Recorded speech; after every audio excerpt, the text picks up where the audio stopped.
Bonjour, donc aujourd'hui je vous présenterai c'est quoi l'ergothérapie. Donc l'ergothérapie, c'est une profession de la santé qui aide les personnes à reprendre leurs activités signifiantes, à retrouver leur autonomie, à améliorer leur qualité de vie ou encore à développer leurs talents peu explorés.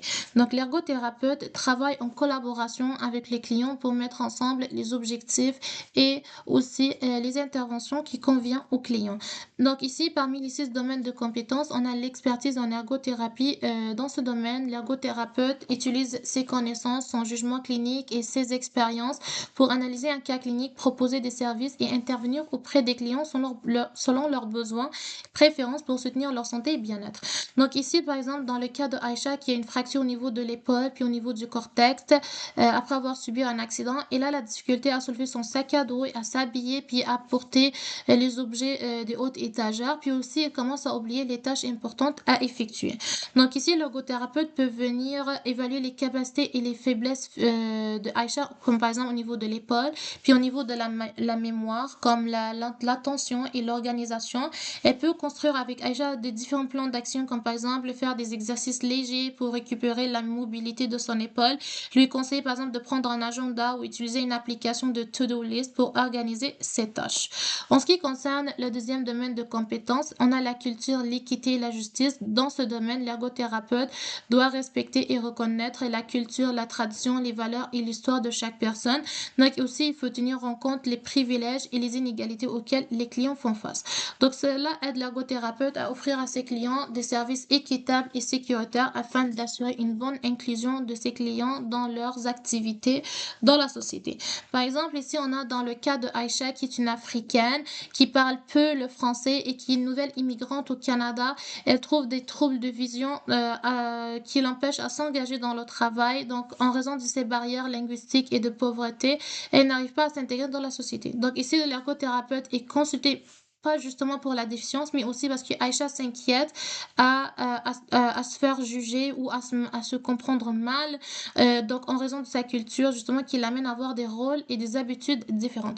Donc ici, l'ergothérapeute va prendre le temps de bien comprendre sa culture et sa réalité pour lui rediriger vers des ressources appropriées à sa situation et va aussi tenir en compte les barrières que Aïcha fait face pour lui offrir des services justes et équitables, puis il va établir avec elle une relation sécuritaire et respectueuse avec Aïcha. Donc en tenant bien sûr compte des privilèges et aussi dans ce cas les barrières de Aïcha.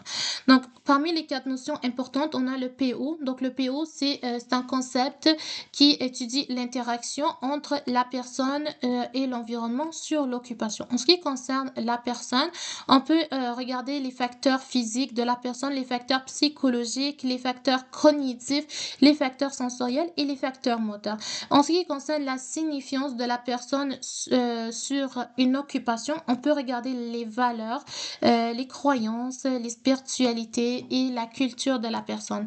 Ensuite, en ce qui concerne l'environnement, donc l'environnement peut être les lieux ou bien les lieux dans lesquels la personne vit. Ça peut être aussi les objets qui font partie de son environnement, mais ça peut être aussi les plantes, les animaux présents. Ça peut être aussi les personnes avec qui la personne interagit tous les jours. Ça peut être aussi les traits qui marquent la société de cette personne, qui lui met justement à avoir une vision unique à la société. Puis ça peut être aussi les établissements en relation avec cette personne. Ce qui concerne l'occupation, donc l'occupation, ça peut être une activité professionnelle ou une tâche quotidienne qui a une valeur significative et qui contribue au bien-être de la personne. Donc ça, c'est un modèle de PO que je vous laisse l'exemple de le lire. En ce qui concerne l'approche partenariat, dans cette approche, les clients, les proches et les professionnels deviennent tous égaux pour prendre ensemble des solutions et ensuite aussi à établir ensemble les objectifs. En ce qui concerne les clients, donc les clients ont le même titre d'expert que le professionnel et il a aussi une participation active dans la prise de décision et dans le choix des objectifs. Il a une autogestion qui est favorisée puis une expérience qui est valorisée. En ce qui concerne le professionnel, il va lui diriger plutôt dans les décisions, il va aussi lui conseiller sur les traitements à adapter, mais sans le forcer également. bien. Et aussi, on va avoir un respect mutuel des savoirs. On va avoir aussi un lien de confiance. Et puis, on va avoir une communication qui est bidirectionnelle et ouverte pour une meilleure partage d'expériences vécues par l'usager. Puis, on a un partage de savoir et une décision prise ensemble. Merci beaucoup.